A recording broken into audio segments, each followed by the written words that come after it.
Welcome you all in the 12th lecture of Electronics Measurement and Instrumentation. It is part 2 of the CRO cathode ray oscilloscope. In this lecture, I will discuss measurement of different electrical quantities with the cathode ray oscilloscope. So, this is the outline of my lecture. First of all, I will discuss the measurement of DC voltage, then the measurement of AC voltage. In AC voltage, I will discuss the measurement of amplitude and frequency, then the measurement of phase shift between two signals, and then how do we test a component and what are the different precautions required during the measurement of CRO. So, first of all, as we know that any electrical quantity, that is any voltage, has following components. One is the amplitude and second is frequency and third is phase shift. So, these are the three part of any electrical signal. So, any electrical signal is represented by y is equal to a sin omega t plus phi, where omega t is the time period of the signal and omega is the frequency of the signal. Omega is equal to 2 pi t, where t is the time period, f 2 pi f, where f is the frequency and 1 by f is the time period, and phi is the phase angle of the signal. So, by measuring any signal, we can measure from CRO. One is peak to peak amplitude from minimum to maximum value. We can measure the amplitude, means one side of the signal, that is from 0 to positive highest value or 0 to negative highest value, and then we can measure the time period of the signal, and by measuring the time period we can find out the frequency of the signal. So, for that measurement, as I have discussed in last lecture also, we have two control knobs with us. One is the voltage per division, another is the time per division. So, by changing the position of volt per division and time per division, by changing the position of volt per division, we can either increase the height of the signal or decrease the height of the signal. That depends upon the position of the volt per division. Here basically we are varying the voltage at the whatever applied at the vertical deflection plate. Similarly, by changing the this time based signal, that is the millisecond per division, or this second knob, that is the time per division, we can change the position, we can expand the signal in the x direction or we can compress the signal in the x direction. So, as we know in the CRT that we will discuss in next lecture, in CRT we know that there are two pair of plates. One is one pair of plate that is known as the vertical deflection plate, and other pair of plate which is known as the horizontal deflection plate. So, the vertical deflection plates which controls the movement of electron in the vertical direction, but they are placed horizontally, they are placed like this way, and they controls the movement of electron in the vertical direction. That means this movement of electron is proportional to the unknown amplitude, and when we apply a signal to the input of the CRO, so that will change the signal at the vertical plates which are placed horizontally. So, the voltage at these two plates, the voltage varies between these two plates, and because of that variation the signal will move in the vertical direction. Similarly, there are two parallel plates which is situated in the CRT and they are placed horizontally, and they control they are placed vertically in the CRT, but they controls the movement of electron in the horizontal direction. So, they are placed like this way and they controls the movement of electron in the x direction. So, basically they controls the time based signal.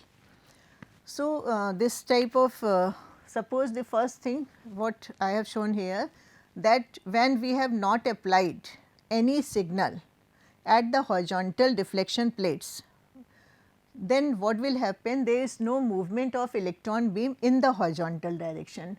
So, when we apply a signal at any of the input of the CRO, then that input is applied to the vertical deflection plate, and because of that input the electron move from up to down and down to up.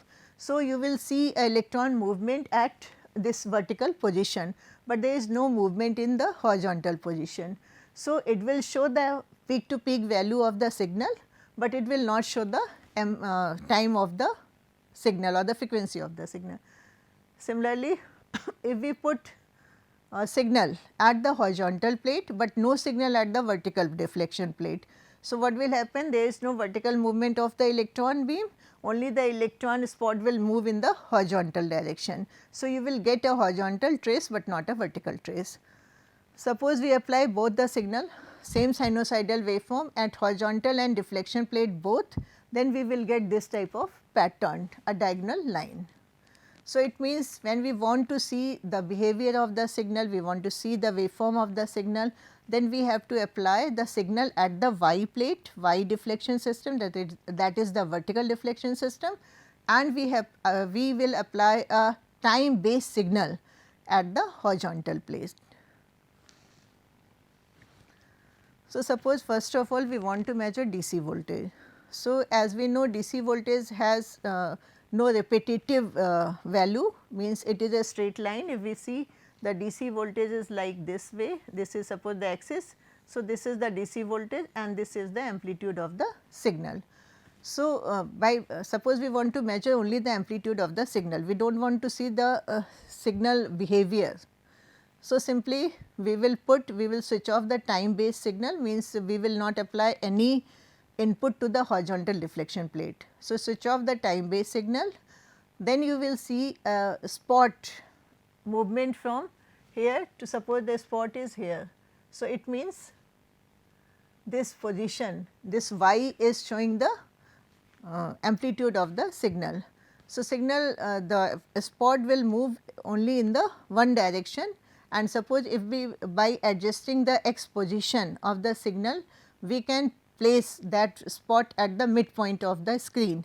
So, we can see the amplitude of the signal. So, when we want only to measure the amplitude of the signal, then we have to switch off the time based generator.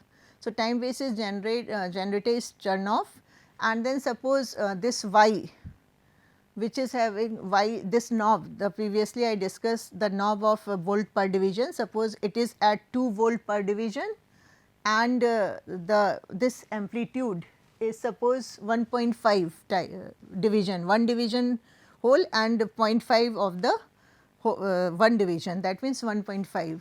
So, the total amplitude will be 1.5, that is the division covered by this spot, into 2, that is the 2 volt per division.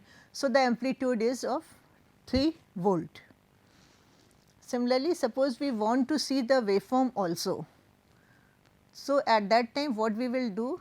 We will put this, we will vary this knob, that is the volt per division knob of that particular channel where we have applied the input signal. So, by varying this knob, we can change the position of the amplitude of the signal position. So, suppose if the amplitude of signal is very high and it is not appearing inside the screen, then we will change this position so that it can come inside the screen, and so that we can measure the signal. So, when we want to measure DC signal, then as I have discussed in previous section, this knob should be at DC position. If we want to measure AC signal, then this knob should be at AC position. So, similarly, we will put our input at this position. This is showing your one of the probe. So, probe is put at this position, and by varying the value of millivolt per division or the volt per division, we can see we can measure the amplitude of the signal. Suppose if a small variation between, suppose there is 10 millivolt, then there is 20 millivolt. Suppose we want a signal in between that, then we will vary this knob of the level, this knob which is inside the time per division. So, in this way we can measure the waveform, and we can also see the waveform what is the waveform. So, this type of waveform will appear if we want to measure the DC signal. If there is a DC signal, this type of waveform will appear on the screen. So, we can measure the amplitude of this signal by seeing how many division it covers and what is the position of this volt per division. So, this is the DC measurement. Then for the measurement of AC signal, again if we want to if we do not want to see the behavior of the signal, we do not want to analyze the signal, we just want to measure the peak to peak value or the amplitude of the signal. Then again we turn off the time based generator. So, when time based generator is turned off means there is no movement in x direction. So, the signal will appear as a line here, and then this we can vary by x position switch, we can vary the position of this signal, and then this waveform, it is not a waveform, it is a line. So, we can put this line in the middle position of the screen, and so we can calculate the amplitude of the signal. So, signal is applied between y input, and so this type of pattern appears at the screen when we do not want to see the behavior of the signal. Then suppose we want to see the pattern of the signal, that is we want to see the waveform of the signal.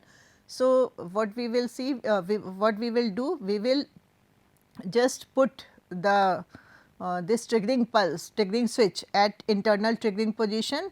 So, it will internally trigger the signal that is applied at the y channel. So, input is applied at the y channel, and at x channel there is a time based generator signal is fed, and that time based generator signal is synchronized with this input signal. If it is not synchronized, then some portion of the waveform may disappear. So, the time based generator signal is basically in sawtooth shape, this type. So, it means ki when this input signal appears at the y plate, so that the leading edge of that input signal basically synchronize the time based generator circuit, and time based generator circuit starts to produce a sawtooth waveform. This is known as sawtooth waveform because its shape is like a tooth of a saw. So, this is so because of this here, when this input is at this position, so what will happen, the electron beam starts from this position, and when it reaches at this position, then means electron beam will move from left to right position. So, it will cover here, then this is known as trace period because it traces the electron beam on the screen. This is known as retrace period. So, when the sawtooth wave reaches at the maximum position, means electron beam will move from left most position to right most position, then it has to go back in the this left position to trace the next signal. So, what will happen when it reaches at the rightmost position, then there is a blanking pulse applied and the signal will move, the electron beam will move from right to left position, but at that time there is no display of the signal. If there is any display of the signal, then what will happen ki this will be superimposed on the previous signal and we will not see any, the signal is superimposed and we will not able to see the actual signal. So, this is known as retrace period.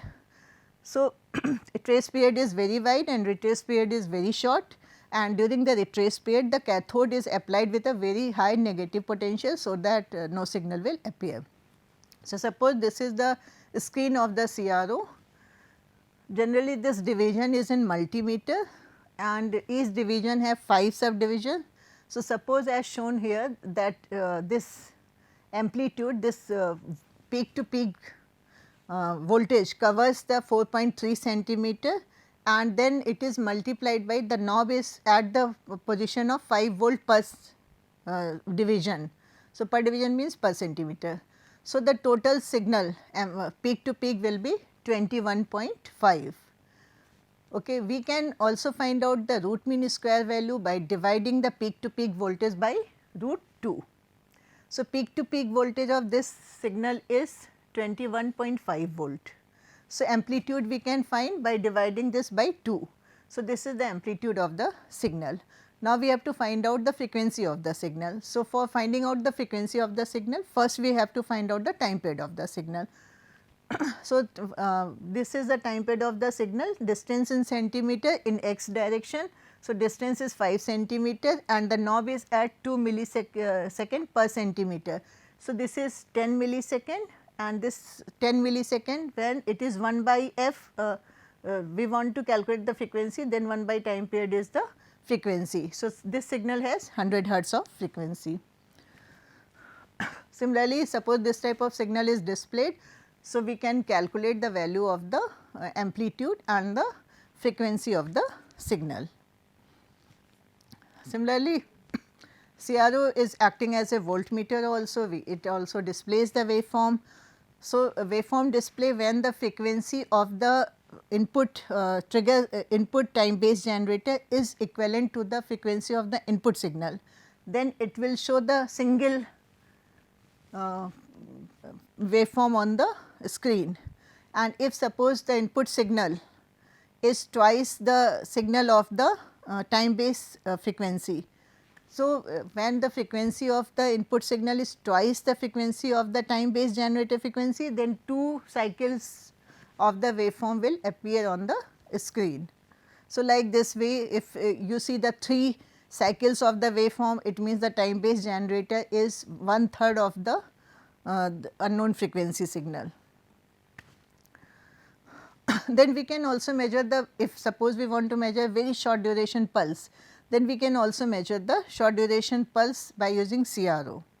So, this is the way that suppose a short duration pulse we can produce by clapping our hands, or we can say some words on the microphone and then this type of signal is appears on the screen, and so we can measure the distance between 2 peaks and other things. That is also in one application of the CRO.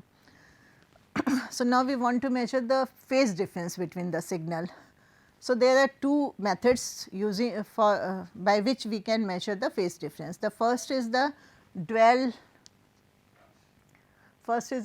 beam trace comparison with the calibrated time based generator, and second is the Lysergius pattern.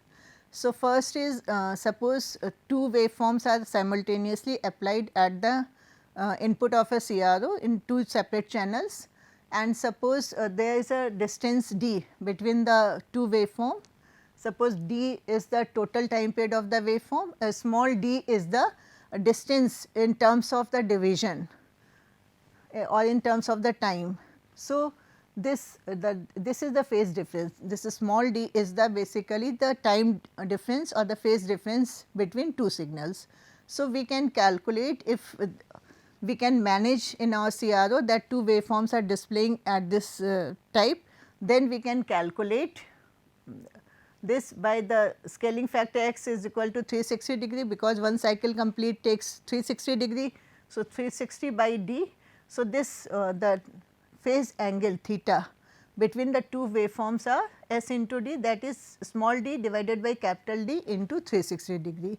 So, if we put 2 waveform together, then we can calculate the phase difference between 2 waveforms by this formula, theta is equal to, that is the phase difference between the 2 frequency 2 signals are small d by d, where small d is this and capital D is this, into 360 degree. So, this is one method. The second method is Lysergius pattern. So, in Lysergius pattern, what we will do, we will apply one signal at one channel, another signal at another channel, and we will press the x y button of the CRO. So, when we will press x y button of the CRO, so different shapes will be appearing on the screen. So, these type of oval shapes appears on the screen, a circle will appear. If circle is appearing on the screen, it means ki there is phase difference is 0. Suppose this type of oval shape appears. So, here we want to measure the phase difference between the signal, 2 signals. So, if this type of ellipse is appeared on the screen, then if ellipse is between 0 to 90 degree, Okay, if it is between 0 to 90 degree with positive x axis, we will see from this position. So, there. So, if it is from here to this, so if it is between 0 to 90 degree, then we will apply this formula phi is equal to sin inverse x 1 by x 2, where x 1 is this position and x 2 is this position, means from there where it intersect x axis and the second intersection, that is x 1 by x 2. If the signal is from 90 degree to 180, like this way, the signal is from 90 to 180 degree, then we will apply this formula phi is equal to 180 minus sin inverse x 1 by x 2. So, by these two formula we can calculate the phase difference between two signals. So, these are the different patterns that appeared when we apply two signals and when we press x y knob, or we can say that when we put x y knob at the x y position. So, here we can see that this ellipse, the angle difference, the phase difference between two waveforms are theta is equal to sin inverse, since it appears between 0 to 90 degree. So, theta is equal to sin inverse 4 by 8. So, it is sin inverse half and its value is 300. So, it may be 300 or the difference may be 360 minus 30 degree, that is 330 degree. Similarly, if this type of shape appears, ellipse appear, it is from 90 to 180 degree, then again here it is between this is 4 division and here it is 6 division. So, it is 180 because it appears between 90 to 80 degree. So, it is 180 minus sin inverse 4 by 6. So, it is 138 degree or 360 minus this one. So, similarly, there are different shapes available here, and by seeing these type of shapes we can find out the difference between the signals. So, similarly, we can measure frequency of the waveform. So, frequency we can measure by calculating the time period of the waveform by using the formula by calculating the time period of the signal, then f is equal to 1 by t. By this formula we can measure the frequency. The second method of the frequency measurement is again the Lissajous pattern.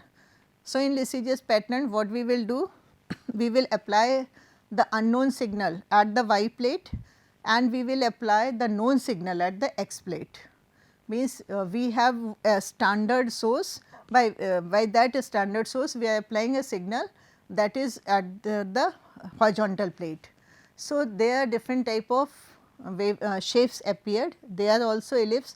So, 1, 2, 3 that we can see here, if the frequency that is at x plate is half of the frequency which is applied at the y plate, means the unknown signal is twice of the frequency of the known signal, then 2 ellipse appears on the screen. So, this is the formula for calculating the frequency. The ratio of two frequencies, that is f y, that is the unknown frequency, and f x, that is the known frequency. So, f y is equal to number of line to tangent touching upon bottom or top and the number of tangent touching either side. So, means if suppose this is, so number of tangent touching at top is 1 and number of tangent touching at side is 1. So, it means the frequency of unknown frequency is equivalent to the known standard frequency. But here we can see the touching is 2, the tangent touching is 2 and here the tangent touching is 1. It means the unknown frequency is twice of the known frequency. Similarly, we can see other, here we can see it is 3 tangent touching and here it is 2. So, it means the unknown frequency f y is 3 by 2 of the known frequency. So, in this way we can measure the frequency of the signal, unknown signal, by comparing the frequency of the known signal.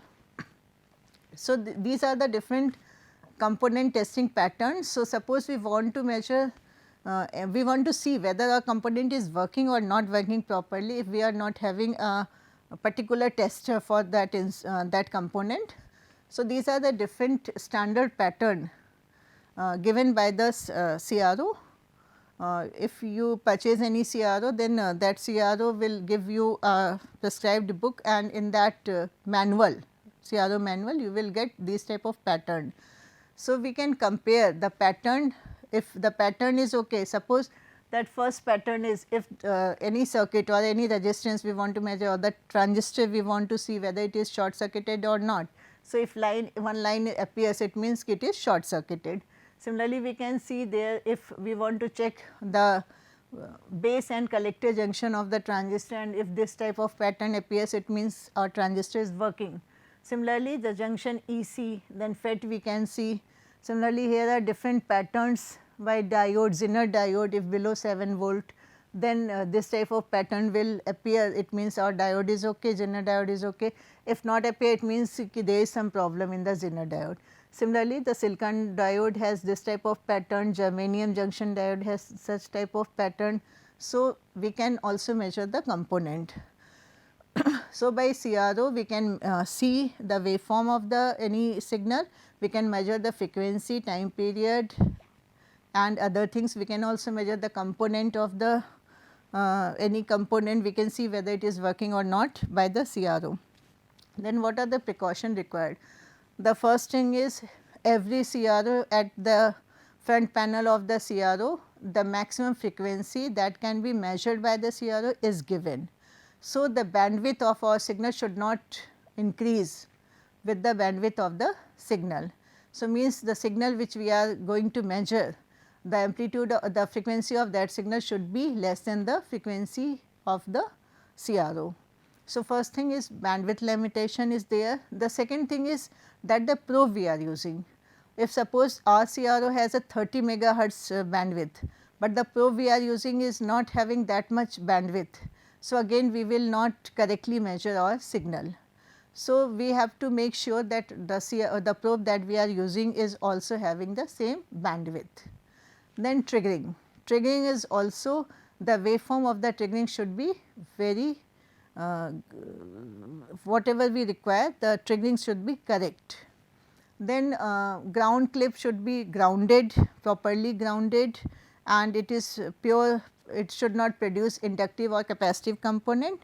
Then bandwidth as given here, the 3 times higher than the highest for the analog signal and at least 5 times higher than the digital signal.